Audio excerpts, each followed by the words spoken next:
You can't fuck with me, bitch. You can't fuck with me. You can't fuck with me, bitch. You can't fuck with me. Battlefield, that you only got company. I'm about to show you type of shit that's only come from me.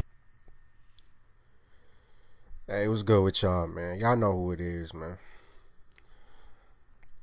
Let me start out by saying that I usually don't call this out because I always skip, to 3.5, minutes into like the little video on Crunchyroll.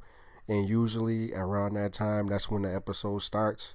So that's why I didn't really, call that out before. But now, I tried to skip the 3.5 minutes and they were still recapping the last episode. So then I was just like, all right, man, let me skip the 3:45. They still recapping the last episode. So I skipped the 4 minutes and they finally got the little title, the little title of the episode up or whatever. And it's like, dog, it's got to be frustrating to people that can't skip. You know what I'm saying? So that was already a red flag. Now about the episode, what happened in the episode, we already knew that Goku was going to be an Ultra Instinct. And he's fighting Jiren. He's going head up with Jiren or whatever. And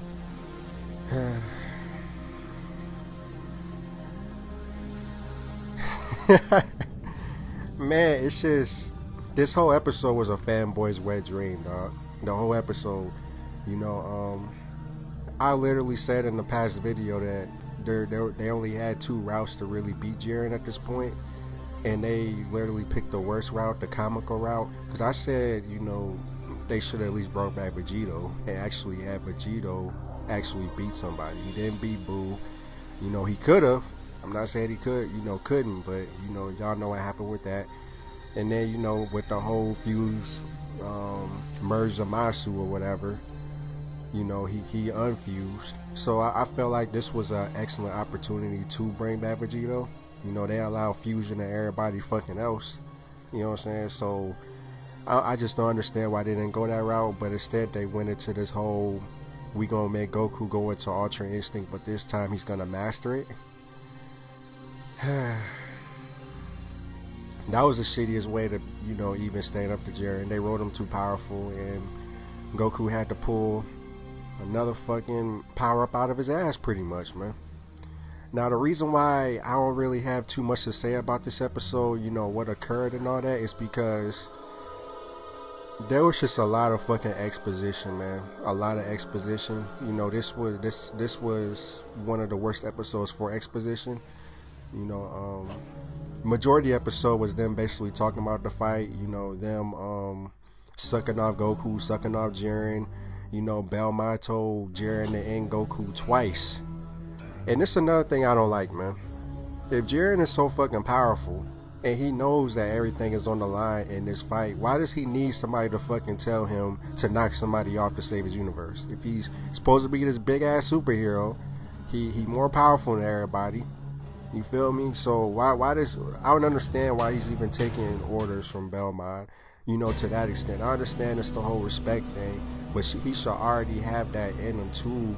Want to knock off Goku to protect his universe. He's supposed to be a superhero. They said he's a superhero, Pride Trooper and all this shit. So I don't understand why he just hasn't done that already. I don't understand why he didn't do that over 10 episodes ago or nearly 20 episodes ago after he originally fought Goku. Then he wouldn't have had to do this bullshit. But I digress. It's whatever, man. Yeah, it's whatever. And the whole exposition or whatever, Vegeta was one of the first ones to open up his mouth, and it wasn't the exact scenario or whatever, but I felt like they were trying to have a callback to when Vegeta knew he couldn't stand a chance against Cell in the Cell games, and Goku was tired or whatever, so he's standing up for Goku, basically schooling them about how a Saiyan fucking breaks his limits, or they broke their limits all through the tournament. And it's like, nigga, y'all broke y'all limits because y'all been cheating. All y'all had unlimited energy until, you didn't at the end of your little battle, Vegeta. But you literally showed that you had unlimited energy at, certain points in this tournament too. So it's not really breaking your shell if you just using cheat codes and, hacks and, the the fucking, you know, narrators and, you know, the writers and shit, they just write you into a form that's not really breaking your limits, and it's not really doing anything for me. So I didn't really like that he did that. I really didn't like it. I feel like, I don't think every character should have been used for exposition. Honestly, I feel like, you know, people like Krillin and Tien and Piccolo and all them, I feel like they speaking out of turn when they speak. It should only be, you know, maybe Whis or Beerus doing exposition. And even that should be stuck at a minimum. Because, I mean, that's a god and an angel. How dare you speak up over a fucking god and an angel? But, I mean, it's what it is. And, you know, the funny part is, motherfucking Beerus, he got tired of the exposition too. And he said, just shut up and watch. And it's like, nigga, it took you all these episodes to say that? Man. I gotta admit, though, I did chuckle at that, man. I did chuckle. I ain't gonna lie. You know, I did notice that, you know, I don't understand, you know, if I should even care that Goku mastered Ultra Instinct, or, you know, he's in Ultra Instinct for the 3rd time, because the guys don't seem to care at all. This is a state that, you know, that they struggled to reach apparently, but they're seeing an Immortal get there 3 times and they got a straight face. So why should I give a fuck about Ultra Instinct if they don't? You know what I'm saying? And speaking of Ultra Instinct, man, obviously Goku masters it or whatever, and he pretty much pulls it out of his ass. You know, Jiren powers up, and this is the interesting thing about this. This is the very interesting thing. Jiren powers up so much for an attack or whatever. Belmont and, you know, the other Pride Troopers or whatever, they're scared that they're gonna die. They're all like, this power is gonna crush everybody. And Belmont says, who cares? Nigga, who cares for real? So, you don't know. So, you gotta know if you die, the Supreme Kai dies as well. I don't know how they choose these Kais and these gods of destruction, but I wouldn't really want to die if, you know, I don't know, man. I just didn't like that line at all. I didn't like that line. And I know what they was trying to do. They was trying to make it seem like, you know, everything's on the line and all that there. But it's hard for me to feel like that when they haven't been treating this tournament like that. So, fuck all that shit, nigga. Fuck all that shit, man. So,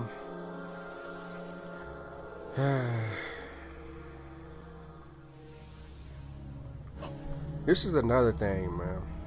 Another thing about this fight, man. They reuse animation. And if y'all know me, I don't really call that out. I don't really call it out. But this is the last fight, so y'all can expect me to call this shit out. You know, it's the last few episodes. They had 2 weeks to make this episode, and they still reuse animation. Do y'all see that shit? They had 2 weeks. 2! And they still reuse animation. Oh, where they reuse animation at? When Goku was doing the Kamehameha, it was the same exact him jumping from block to block as he did with Kefla. The exact same animation. I peeped that right away. And, you know, I feel like I've been very lenient with not even speaking out on that. You know, like, compared to, like, other, you know, Dragon Ball reviewers. But at the same time, man, this is the last fight. I want new animation at least in the final fight. Is that too much to ask? Is that too much to ask? I've been letting that shit slide, and y'all know it. Y'all know it. All the other reviewers, they call it out every week or every other week or whatever. I just be like, whatever. I don't give a fuck. But now I actually kind of do, because this is the last fight. They shouldn't be doing that shit. That shit's dumb as fuck to me. And it just shows how lazy they are, how much love went into this shit, and no love went into it. You feel me? So, you know, another thing, man, Jiren and Goku is, you know, they're obviously flying around. There was like a little scene or whatever where, you know, they're literally, you know, pretty much floating on, like, these rocks are like floating or some shit, but the way that they're, you know, formed or whatever, I don't see how they're fighting around it or whatever. But I mean, people probably think that they jumping from rock to rock really fast, but it just looked like they were flying to me. So, you know, if it looked like they were flying, they was probably flying, nigga. So that's just what it is. Speaking of the movements, man, I don't understand how, and I still don't to this day, but I never did. I never did understand how, you know, people less powerful than Vegeta and, you know, the gods of destruction and the angels and perhaps even the Supreme Kai and the Grand Priest. You feel me? I don't understand how anybody else can follow Jiren and Goku's movements at this point. Goku is at a state where, you know, gods of destruction supposedly is very hard for them to reach, right? And then Jiren is matching that power, right? How in the fuck are they following their movements? Do y'all remember back in the Frieza saga when Frieza first went into his final form and then he killed Dende and then hardly anybody could see the attack but Vegeta, right? Well, how about when he was about to kill Gohan? He was about to kill Gohan with his death beam and Vegeta was the only one to see that shit. Because, you know why? Because the power gap between Frieza and the rest of the fucking Z Warriors, besides Vegeta, was that massive that they couldn't follow his movements. So my question is, why in this new series can't everybody follow everybody's movements and shit? And I understand later on or whatever they had, you know, it was implied that the Earthlings were able to follow Goku and Cell, but they actually did say in the middle of the fight that they can barely keep up, like barely, you know, so they could probably see like in the general direction where they were or whatever, you know, but I don't think they were following their movements, you know, verbatim per se. You know, you're welcome to disagree, but you know, they clearly said they could barely keep up. So in this one, they don't say that shit at all. They following every move, you know, verbatim. They could see, you know, all of Goku's movements, all the Jiren movements, and it's like, dawg, how is this possible? Like, he way over y'all completely. He could, like, it should be like another example, man, like when Jason Birder was fighting Goku. And Goku was moving so fucking fast and powering up so quick that the scouters could not pick him up. And Gohan and Krillin was sitting there watching fucking Goku, and it looked like he was just standing there. That's how it should look to them. They shouldn't see shit. You feel me? So I don't like that shit, man. I don't like how they just forcing, like, I don't know, man. It just when they do that, it just seems like there is no power gap. Anybody can stand a chance, and I know that's not the case, but that's just how I feel, man. Like, they shouldn't be able to see shit, but it is what it is, man. It is what it is. But yeah, man, that's pretty much it, man. Nothing really happened in this episode, man. And I'll be honest, I almost forgot to goddamn. Oh man, but yeah, man, I almost forgot to watch this episode because last week they didn't have an episode, and I really don't be thinking about Dragon Ball Super like that unless like I'm talking to somebody, you know, in the Discord, or you know, if I'm actually making a video on it. Every other time I'm not thinking about this shit, so I was just like, oh shit, like my bro, he literally shout out to my bro Darius, man. He literally hit me and he was just like, did you watch Dragon Ball Super? I was like, shit. You know what I'm saying? So I got on my job, I watched it, you know, Sunday afternoon. I had the video out sometime, you know, early evening, you know, mid-evening, you know what I'm saying? Shouldn't take that long to edit down. But my point is, man, like, this shit is some bullshit, man. Goku literally pulled this shit out of his fucking ass. I don't understand how anybody can just look at this shit and think it's cool. You know what I'm saying? Like, I'm not talking about the design, you know what I'm saying? I'm talking about how he did it is just cool. He just fucking closed his eyes and mastered it. Like, that's pretty much all he did. So that's all Beerus need to do. When Beerus go to Ultra Instinct, all he gotta do is close his eyes and believe in himself, and he should be able to master it too. Even though it took him thousands upon thousands of years, but hey, you know, Goku's a prodigy. Goku a fucking prodigy, y'all. Everybody's a prodigy. Everybody with Tien. Oh man, this shit's some clown shit, boy.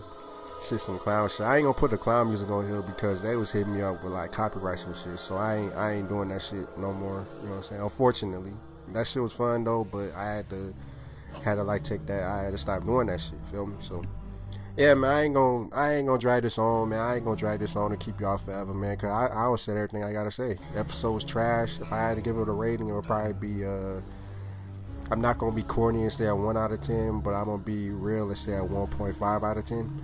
So it was pretty. The only good parts or whatever, there were no good parts.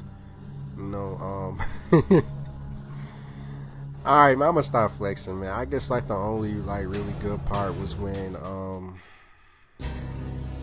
I don't even know. Some of the fight scenes, I guess, you know, when they weren't reusing animation was alright, you know, but everything else, man, was just annoying and shit. And yeah, I didn't like this episode, man. I didn't like this episode. You're welcome to disagree, man. If you agree, you know, comment down below. If you disagree, you know, tell me why. Comment down below. Drop a like, dislike, you know, share my shit. Support your boy. You know, if you haven't already subscribed yet, subscribe to me or whatever. I'm not uploading no Black Enigma anymore, so you know, if you're sub to that channel, you happen to stumble upon this channel, you know, sub to it. I'll be uploading content at least, you know, 2 to 3 videos a week, so you know, look out for that, man. So yeah, man, Dark Enigma out.